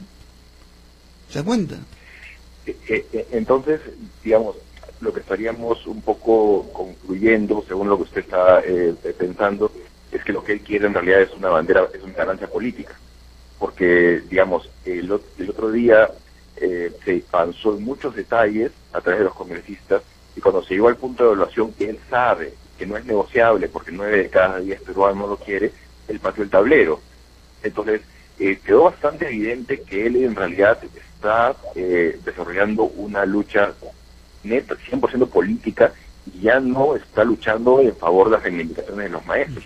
En esas circunstancias, usted lo que me sugiere es que habría que darle a él una ganancia política a través de una legitimación. No le sugiero eso, pero esa es su interpretación. Sí. Me da la impresión de que estamos un poco razonando, al menos en voz alta, hacia eso, ¿no? Ahora, porque se agotaron muchas reivindicaciones y el señor va a quedar con el tablero por algo que sabe que no es negociable. Sí, ahora, eso quería, señor viceministro, agradeciéndole la gentileza, tenemos que terminar ya la entrevista en un ratito, pero quería yo situarlo en la situación concreta. Es decir, hoy día lo que hay es ya el desarrollo de una serie de acciones muy puntuales y concretas desde el Ministerio que responden a los acuerdos establecidos, que me parece que es un gran avance, porque lo que hemos tenido antes en otros procesos de reivindicación es que solo se firman compromisos y que sabe Dios cuándo se hacen, si se hacen, y generan después problemas más adelante, ¿de acuerdo? Eso me parece muy bien, y lo han hecho en la mayor, digamos, en todos los puntos, salvo en este que está vinculado a la evaluación, que todos respaldamos, tiene que mantenerse. Y ha puesto en ese punto, ¿están ustedes de acuerdo con la mediación de la Iglesia 1? Y en el tema de la evaluación, partiendo de que esta no tiene que dejarse de lado y que no hay que retroceder en eso, porque eso me parece que es clave, hay margen de maniobra para algunos ajustes en ese tema, no de retroceder, pero sí de mejorar. ¿Esos dos temas están de acuerdo, la mediación y el tema de afinar criterios? A ver, en cuanto a mejorar criterios, estamos totalmente abiertos en que se pueden mejorar. Nuevamente, insisto en que simplemente no se use eso como excusa. No, de acuerdo.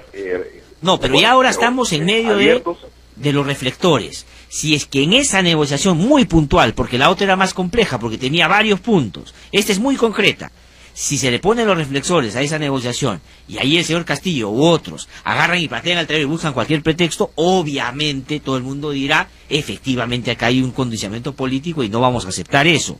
Por eso le digo, ¿están de acuerdo con la mediación de la Iglesia y afinar criterios en el tema de evaluación para, digamos, no darle pretexto, sino para sencillamente avanzar hacia generar una situación o sensación de otros maestros? Nosotros creemos que ya está bastante claro que el señor está simplemente intentando no una reivindicación social, sino una ganancia política. ¿Okay?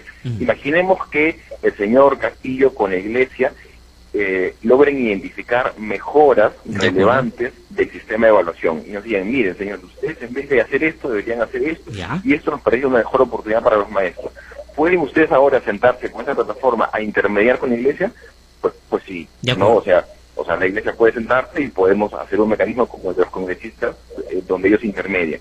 Pero si esto va a ser una excusa para luego escalar, digamos, en sus demandas como lo acaban de hacer, no es la posición del Ejecutivo, ¿no? No, de acuerdo, está clara la posición, pero lo que, digamos, para cerrar ya y a ver si concluimos de manera correcta, es decir, si es que hay una intermediación de la Iglesia y la Iglesia con este sector que está todavía en huelga, establecen en el marco de las mejoras en el sistema de evaluación algunos puntos, esos puntos el Ministerio de Educación sí estaría en el interés de verlos, y si es que están en la línea de mantener la evaluación, sacarlos adelante. ¿De acuerdo? Ese es el punto. Es correcto. Muy bien. Más haríamos si negamos algo como eso, ¿no? De acuerdo. Señor viceministro, muchísimas gracias por habernos atendido esta mañana. Muy amable. Vamos a estar atentos, por supuesto, a que termina esto. Muchas gracias. Son las 9:25 minutos de la mañana. Quiero decir que el productor ha estado llamando al señor Castillo también para recoger su punto de vista sobre este tema. Hemos insistido toda la mañana, lamentablemente no hemos tenido suerte hasta ahora. Vamos a una pausa y regresamos en un instante aquí en No Hay Derecho.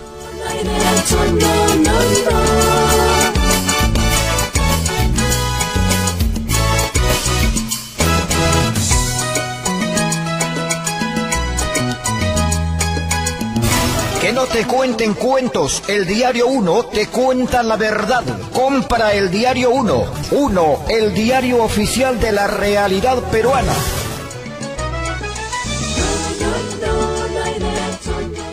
Buenos días, señor policía. ¿Qué deseas, mamita? Ay, papá, si tu denuncia tan llora, quiero presentar una denuncia, papi, por violencia familiar. Papi. ¿Cómo? ¿Qué dices? Háblame en castellano si quieres que te entienda. Las víctimas de violencia familiar merecen respeto. Toda persona tiene derecho a ser atendida en su idioma. Porque no hay derecho. Caramba, ¿por qué tan contenta, señora Sandra? Hoy sí me hacen justicia. Van a sancionar al vocal de esta sala. Bien hecho. Ya se comprobó que sí hubo acoso sexual contra mi hija Patti. Por abusivo y mañoso, merece que lo destituyan. Y todavía trabaja como funcionario de hacer justicia en el país. ¿Qué tal, raza? A buena hora me animé a denunciarlo. Si los ciudadanos denunciamos los malos actos, todos los funcionarios corruptos estarán con sus días contados. Porque no hay derecho.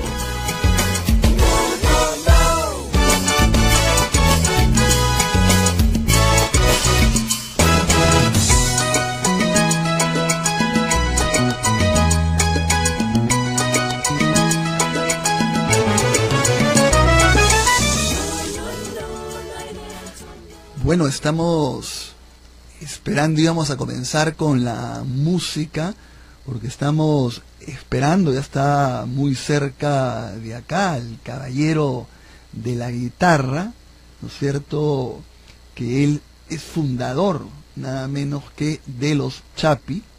Estamos esperando, ahorita Jaime Moreira Mercado nos dice que está muy cerca y hemos tenido la suerte de que venga, pero el tráfico nos ha hecho una pasada. A ver, Glatzer, comentemos un poquito, porque, a ver, yo soy los totalmente... Chapis pues son, digamos, una de las agrupaciones históricas, ¿no? Y que además no solo tienen años, sino que están en el corazón de la gente. Yo me acuerdo de chiquito haber escuchado mucho esto y haber cantado, inclusive cuando estaba en el colegio, algunas de sus canciones que le recordaré al maestro Moreira cuando venga. Pero va a estar con nosotros en un ratito. Y tú tienes, y mira la trayectoria y la cantidad de cosas que han hecho los Chapis a nivel nacional y también internacional, es impresionante. Cuando yo he estado revisando la hoja de vida que ayer nos pasaron, pues es impresionante. Comenzaron en 1981, se inicia, ¿no? Sí. Y han hecho conciertos, diría yo, en todo el país, y digamos recorren el mundo también de una manera permanente, ¿no? Inclusive han hecho muchos conciertos en Europa, en Estados Unidos y todo. Y mientras vamos comentando esto, vamos a ir escuchando también mientras llega alguna de sus principales canciones, que seguramente nuestros oyentes muy rápidamente van a identificar, y seguramente si tienen la posibilidad de moverse un poquito. Vamos a escuchar. Esto es Jaime Moreira. Para la Merced, Villa Progreso, Santana, Pichanaki, Satipo, Oxapampa. Ya no llores, Julina.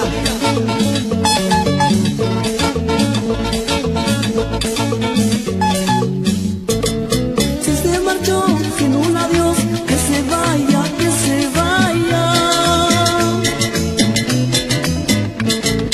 Si se marchó sin un adiós, que se vaya, que se vaya. Amores hay, cariños hay, toditos traicioneros.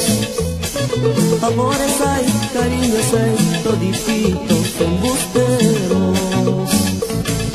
El agua acá, ese lugar, solo sabe mis sufrimientos. El papaya, ese lugar, solo sabe mis Decíamos, estamos esperando, ojalá que llegue rápido, tenemos muy poco tiempo, pero el maestro Jaime Moreira, el caballero de la guitarra, que junto con Chapulín el Dulce, ¿no?, que su nombre verdadero era Simeón Salgueran, crearon este grupo que, como ha dicho Glatzer, comenzó a comienzos de los 80 y se mantiene todavía en una serie de conciertos, y han viajado por diferentes partes del mundo y también han obtenido una gran cantidad de premios, ¿no? Ellos siempre dicen que en realidad, bueno, se dice que es música tropical, pero que ellos fueron los que le pusieron el nombre de chicha, porque querían diferenciarse, ¿no es cierto?, de la cumbia colombiana, y el nombre responde, ¿no es cierto?, a que en todas partes del país se toma chicha de diferentes tipos, ¿no es cierto? Acá la chicha morada, la otra... La chicha de jora. La chicha de jora, ¿no? Entonces para él era identificada, ¿no? Y él decía que además era en el buen sentido, y siempre ha dicho en todas las entrevistas que le parece absolutamente injusto y no le interesa que se ha hecho como una especie de sinónimo de una cosa un poco bamba, cuando no es así. Más bien ha levantado muchísimo y es uno de los ritmos que más se baila en el Perú y en una serie de lugares. Después ellos incorporan, si no me equivoco, si son ellos o otros, la guitarra eléctrica, sí, ¿no? Ya la parte... y a partir del año 93, según veo aquí en la trayectoria, que es muy amplia, que tienen los Chapis, en 1993 empiezan con la internacionalización. Bueno, en los 90 ya empiezan a salir a México, pero en el 93 van en su primer viaje a Estados Unidos, New Jersey y Nueva York, y de ahí giras consecutivas a Chile, Bolivia y Argentina, donde son muy muy conocidos, y cuando viajan, digamos, repletan los escenarios ahí donde se presentan, ¿no? Luego han viajado por Europa, han estado realmente por todo el mundo, ¿no? Inclusive han estrenado una miniserie del 2008, Chapulín el Dulce, que se dio efectivamente en Canal 2, en Frecuencia Latina, ¿no? El 2008 fue eso, ¿no? Realmente es impresionante. Glatzer, esperándolo un momentito, a pesar de que ya estamos con el tiempo casi vencido, pero yo me había quedado pensando de la conversación del viceministro, ¿no? Y yo digo, así como creo rotundamente que es un error que Castillo y el resto de dirigentes no firmen, no levanten la huelga con todo absolutamente lo que han conseguido, incluso a nivel de reformas de lo que es la evaluación, yo creo que no manejar esta posibilidad de que la ministra de Educación se reúna solo para este punto concreto, pero advirtiendo que jamás van a eliminar ni derogar el artículo de la ley magisterial que tiene que ver con la capacitación, sino en todo caso lo que se va a ver es cómo se va a incorporar algunas garantías y algunos compromisos para que relativicen los temores que pueden tener los dirigentes, yo creo que ahí también es un error, porque podrían tener la presencia de todos los partidos políticos, porque ahora sí, por ejemplo, el fujimorismo no podría decir que no, porque ya ha intervenido también. Podría incluso ponerse otros como testigos, garantes, lo que quiera llamarse, pero yo no cerraría esa posibilidad, sobre todo porque esta información de lo del CONARE, lo que hay que decir que el CONARE también existe hace muchísimo tiempo, y como toda organización hay de todo, y evidentemente Pedro Castillo representa un sector absolutamente radical.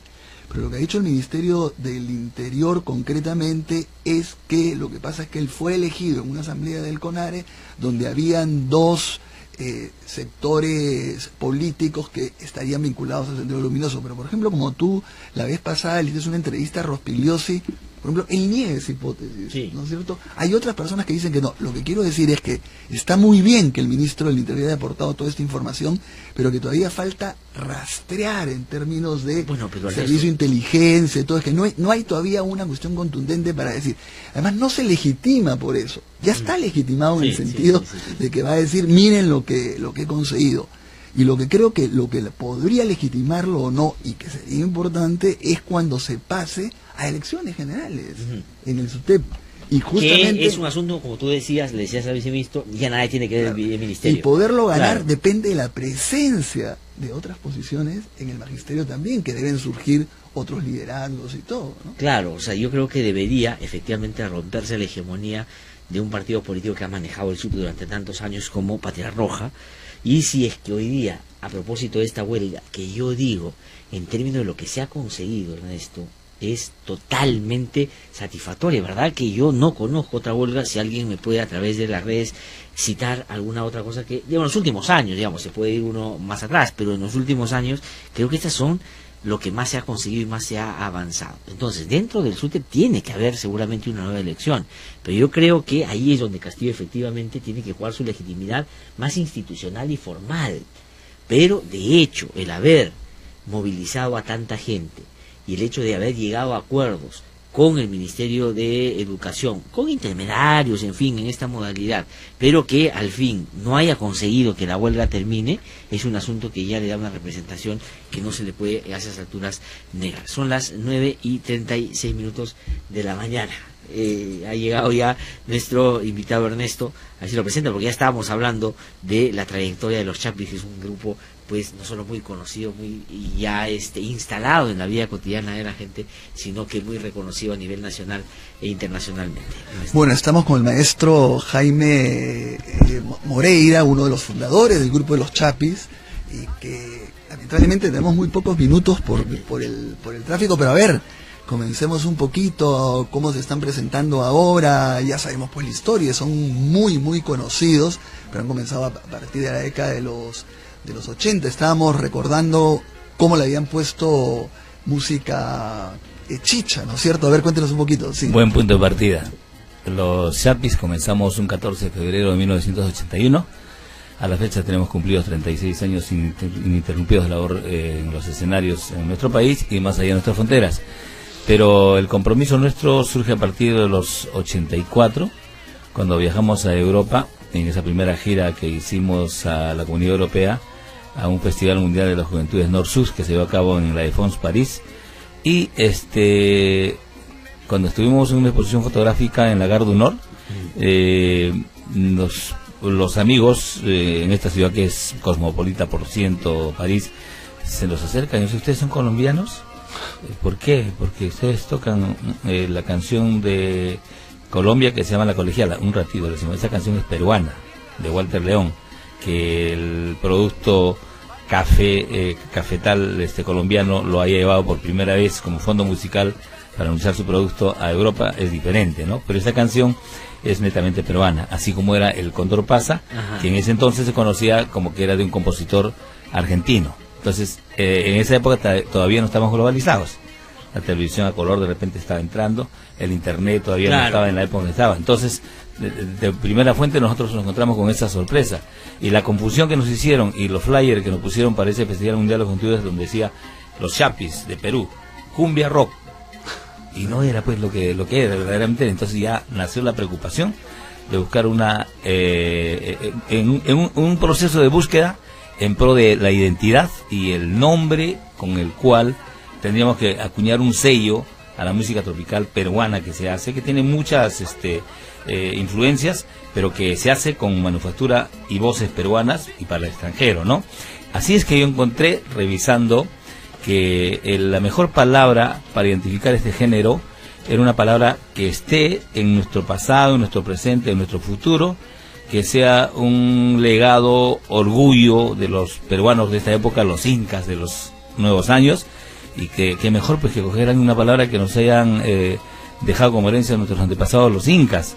Y yo encontré eso, un dulce vocablo que se llamaba la chicha, y la chicha era la bebida ceremonial de los incas, y la chicha es el fermento de la bebida que se hace de diferentes semillas, especialmente del maíz.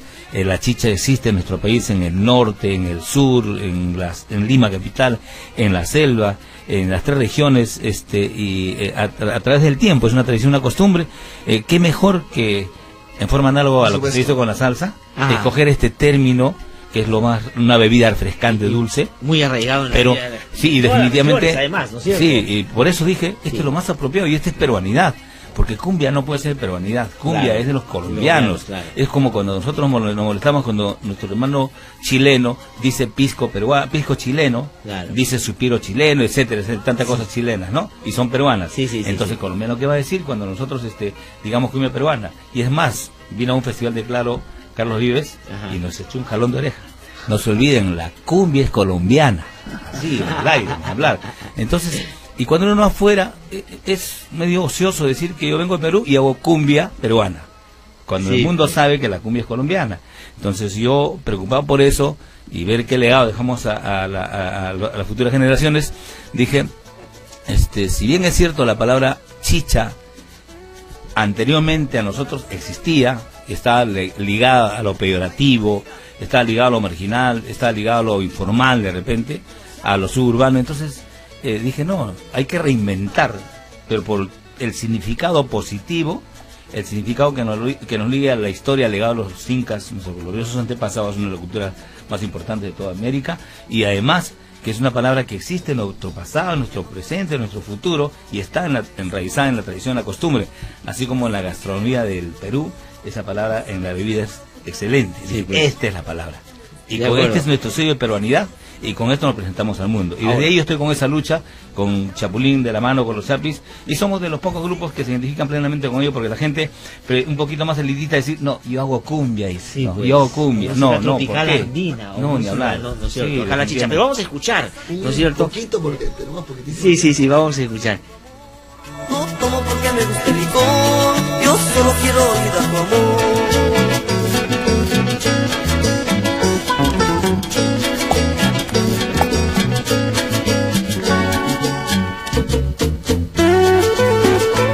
Me llamo borrachito, me dices borracho.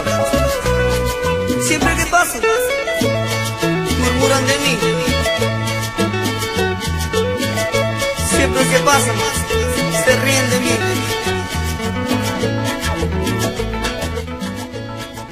Melba dice, hermoso, los pioneros de la música chicha me recuerdan mis viajes a las provincias de nuestro Perú, maravilloso. Toda la ruta en bus escuchábamos la chicha, ¿no? Y mucha gente empieza a comentar, ¿no? Su vínculo con Chapulín el Dulce, cuéntanos un poquito.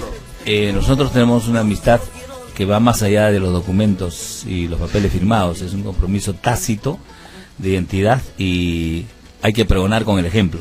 Nosotros siempre hemos buscado identidad, integración e inclusión, y creo que lo mejor que hemos hecho Jaime y Chapulín, no haber firmado nada, y la sola palabra que de ser un guerrero chapis, como es el lugar de origen de donde cogimos el nombre, que es una danza milenaria auténtica de la parte de la provincia de Chupaca ahora, el baile tradicional de los chapis, de ahí cogimos el nombre, donde Chapulín era el principal bailarín.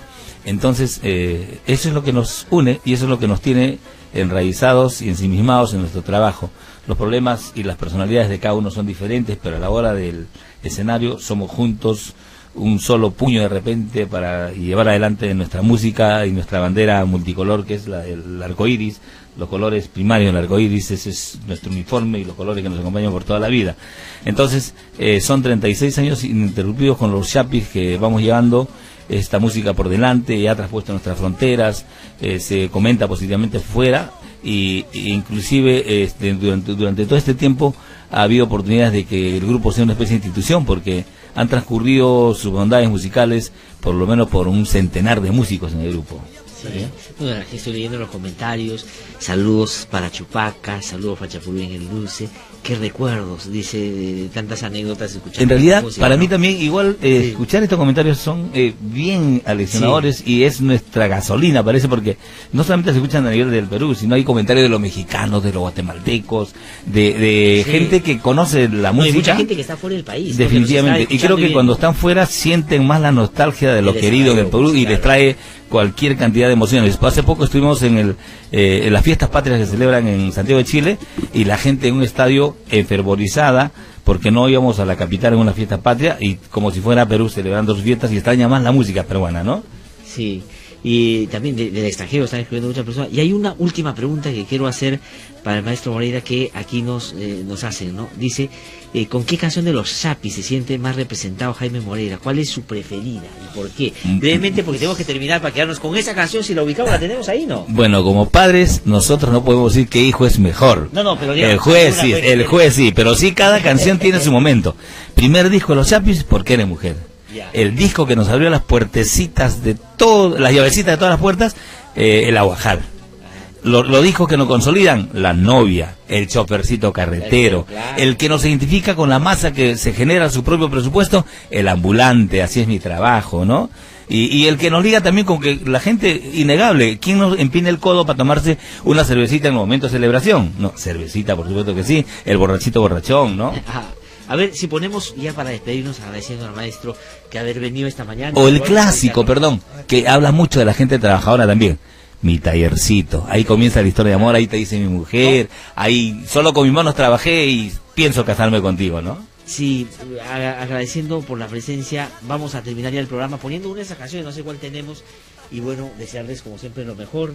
Digamos, ustedes son un emblema nacional, creo yo, da orgullo tener agrupaciones además que reivindican lo que al inicio fue sus principales banderas, y que han logrado con éxito sostenerlas en el tiempo. Muchísimas gracias por la visita. Mil gracias también, mil disculpas. El tráfico está terrible en todo Lima. Tenemos que hacer algo. O sea, todos los carros no pueden salir a la calle. Se compromete a regresar. No, sí, definitivamente. Ya, vamos entonces con una canción y ahí terminamos. Mañana tenemos un programa muy especial aquí que esperamos que sigan ustedes también. Este es Jaime Moreira. Para la Merced, Villa Progreso, Santana, Izanaki, Zapito, Oxapampa, ya nos llames, Julina.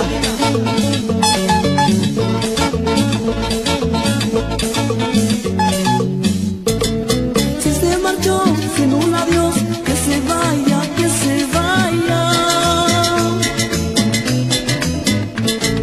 Si se marchó sin un adiós, que se vaya, que se vaya. Amores hay, cariños hay, todititos traicioneros. Amores hay, cariños hay, todititos embusteros. El Aguajar es el lugar, solo saben mis sufrimientos. Este programa es presentado por Mediacor.pe.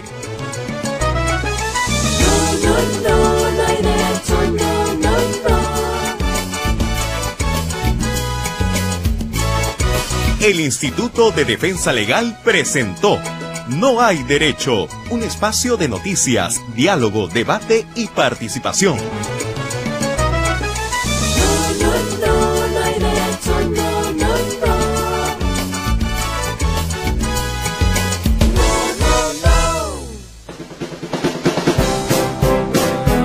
Curiosidades. ¿Sabías que el café es la segunda bebida más consumida en el mundo? Sí, está solo por debajo del agua. El café es la segunda bebida más ingerida en el mundo. Y la razón también es porque, curiosamente, es la segunda mercancía comercializada en el mundo, después del petróleo. Curiosidades. La mejor música e información la puedes encontrar en el portal sanborja.com y también en las redes sociales. Presentamos Lo Nuestro es Primero. La Marinera,